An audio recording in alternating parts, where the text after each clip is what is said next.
Zach is back. It's the Zach Gelb Show on Fox Sports 920 The Jersey. Welcome back in, Zach Gelb Show. Big game coming up on Sunday, 4:25. Eagles and Seahawks, a big litmus test game for the Philadelphia Eagles, who got the win over the weekend against the Atlanta Falcons. And now joining us is the voice of the Seattle Seahawks, and that's Steve Raible, who's kind enough to give us a few minutes right now. Steve, appreciate a few minutes, and how are you, my friend? Zach, I'm just great. Thank you. And you? I'm doing great, and thanks so much for coming on. I was actually at that game on Sunday night, a very impressive performance by the Seattle Seahawks, beating New England and holding them at the goal line. Brady was there on the 2-yard line, 4 plays, and that defense just held their own. I think the Seahawks are the best team in the NFC. I know the Cowboys have a better record. Do you agree with that? Is Seattle, it seems like they're clicking at the right time. Are they the best team in the NFC? Well, if they're not, they're getting there. I think we've had a bunch of injuries, and as does everybody. I mean, that's the nature of the game, and that's this time of year. But we really had some substantial ones, including to our quarterback. And so through the first half of the season, he's been basically operating on half his leg power with a high ankle sprain on one side and a knee strain on the other. That hasn't allowed him to get out of trouble. Combine that with basically a rebuilt and new and young offensive line, and your starting running back has been on the shelf since day one. So we've had some serious issues offensively, which is why we haven't been able to get, really into a rhythm running the ball. Now that all those things are starting to come back, injured guys are coming back, getting healthy. Russell is healthier than he's been all season long. Then I think, maybe we're in that conversation. But it really doesn't matter at this point because you still have a little less than half the season to go. We know Russell Wilson's a very good quarterback, and he's been doing it for a few years. Got the 2 Super Bowls, won one of them when they defeated the Denver Broncos. So we know what the quarterback is and how he can extend the plays. You mentioned that offensive line. It's been up and down this year, to say the least. They had a nice performance against New England. It was their best offensive game of the year, in my estimation. We know, though, that this Eagles defense is very good. Pete Carroll knows that as well. So where's the confidence this week with that offensive line going up against this lethal front that the Birds do have?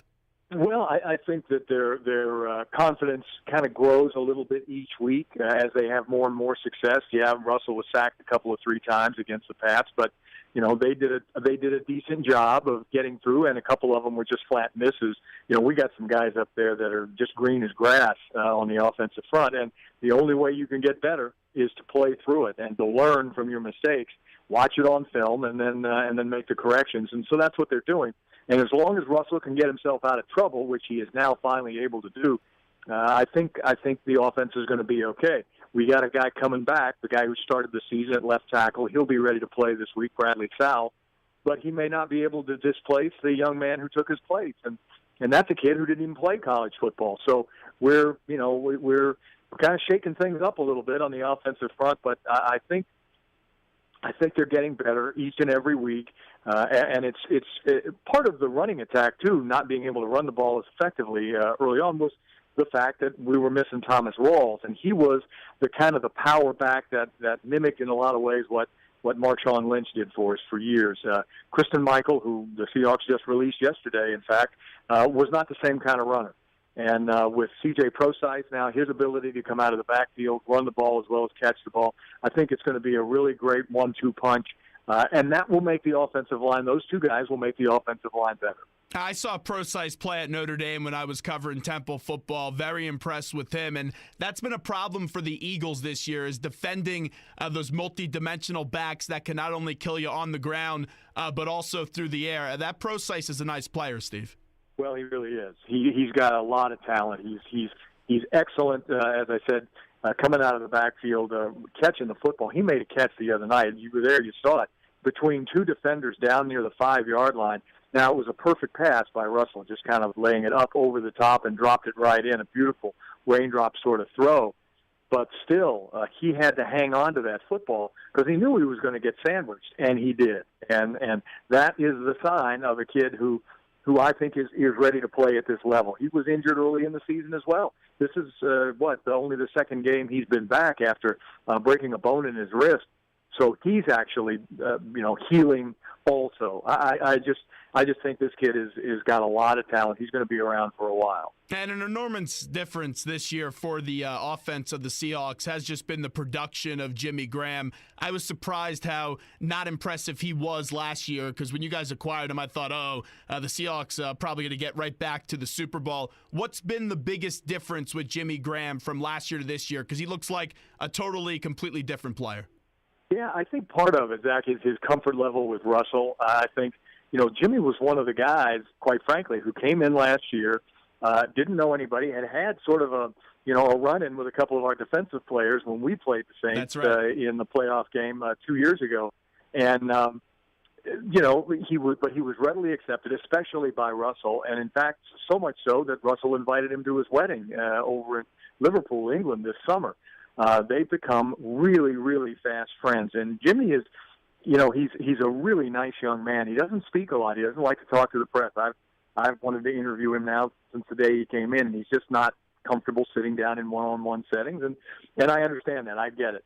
But what he is comfortable doing is jumping between two defenders, running over smaller cornerbacks, leaping over people. He's just more comfortable in the system. I think he feels better about his knowledge about Russell and what Russ is going to do if he has to move out of the pocket, if he has to scramble. And I think he's more comfortable knowing that Russ will put the ball in a place where he can go get it. That's what he and Drew Brees had for so many years down there in New Orleans. He trusted Brees that ball would be out there somewhere within that catch radius. And Russell is making those throws now, too. Plus, remember, Russell's got some other targets to throw to. Doug Baldwin is one of the top receivers in the league, let's face it. And now he's got Procise coming out of the backfield. And, oh, by the way, how about Tyler Lockett, who can stretch the defense? So it was almost going to be a foregone conclusion that Jimmy Graham wasn't going to catch as many passes here as he did in New Orleans, and add to that the fact that we like to run the ball. So all things considered, I think he's really fit in really well, and he's really showing well right now. Hold on, Steve. You're telling me that Jimmy Graham won't give an interview to someone that's played the game, been a longtime broadcaster, and has also interviewed the president? You get an interview with President Obama, but not Jimmy Graham? That I have to talk to the Seahawks PR. That's a disaster. Well, but as I said, it's kind of understandable, I guess, and like I said, he's a really nice kid, and he'll stand there and talk to you all day. After the game, we chatted after the Patriots game, and he's very cordial about it, but he just said I'd rather not do a sit down interview, and I said, listen, I'm okay with that, and as long as he keeps catching touchdown passes and his teammates love him, that's what counts. It's not whether he talks to me or not, and let's face it, the president had something to sell today. I talked to him, so that was a lot easier to get that conversation. Steve, I got two more, and I know you got to run as we're talking to Steve Raible, the voice of the Seattle Seahawks. The game plan defensively for the Seahawks this week, take away the run game and then dare Carson Wentz to throw, just because, and I think Carson Wentz is a very good quarterback, but that LOB will eat up these wide receivers, a bunch of no-name wide receivers for the Philadelphia Eagles. But what are your impressions so far with the studying you've been able to do on Carson Wentz? Well, I think he's a terrific athlete, and you just watched him as the season went on, very much like Dak Prescott. I mean, he just got more confident as the season went on. Now, I know you guys have had a little bit of troubles on the road. I think you've lost the last 4 straight on the road. And if you're a rookie quarterback and you're coming into CenturyLink Field, the 12s are going to make it really hard on you.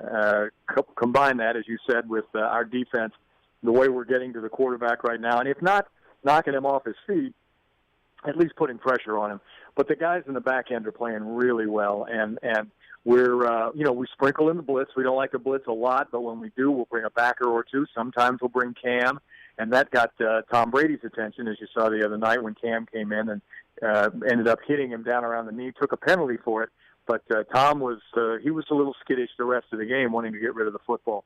Wentz is a big, strong kid, and he'll take guys on. I don't have any doubt about that. I also think our secondary is going to be okay. You know who makes me nervous is Darren Sproles, because he's been doing it for so long, and he is such a tough matchup with anybody. Coming out of the backfield, he's quicker, faster than any linebacker you can put on him. So he makes me a little bit nervous. He has from the days that he was down with the Saints and before that. I'm really looking forward to this matchup, frankly, this contest. I think back in the back end will match up pretty well with the wide receivers. But Sproles is that guy that you really have to keep an eye on. Steve, we knew the Seahawks were building something in 2012. I get that same feel, and I don't know if the Birds are going to make the playoffs like the Seahawks did in 2012, but I feel like the Birds are building something with a good defense and a good quarterback. They just got to surround that quarterback. Do you see any similarities with those 2012 Seahawks and this year's version of the Philadelphia Eagles? Well, as you know, the very first thing you have to have a franchise quarterback. It's pretty apparent that you guys have that now. You also, and it's interesting because Doug is doing it. I think he's got his franchise quarterback, but you also, if you really want to win, you have to build your defense, and you have to get that defense young, fast, aggressive, and that's what he's doing. And they're a good, effective bunch over on that defensive side.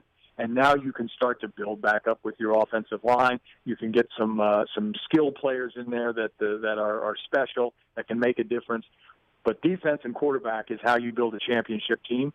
That's what Pete has done, and we're still, trying to find the right combination of offensive linemen. And I think I think we've kind of solved that. But I think he's doing it the right way. I think these guys are going to be competitive.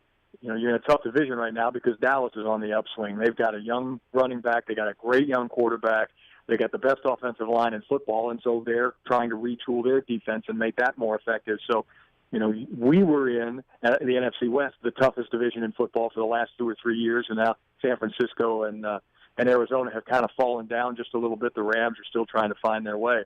You guys are probably in the toughest division in football right now, and we just hope to, get past this one and move on to the next one and make life miserable for the Eagles here at CenturyLink Field this Sunday. Well, Steve, I appreciate the time. Thanks so much. Let's do it again real soon. Zach, my pleasure. Anytime.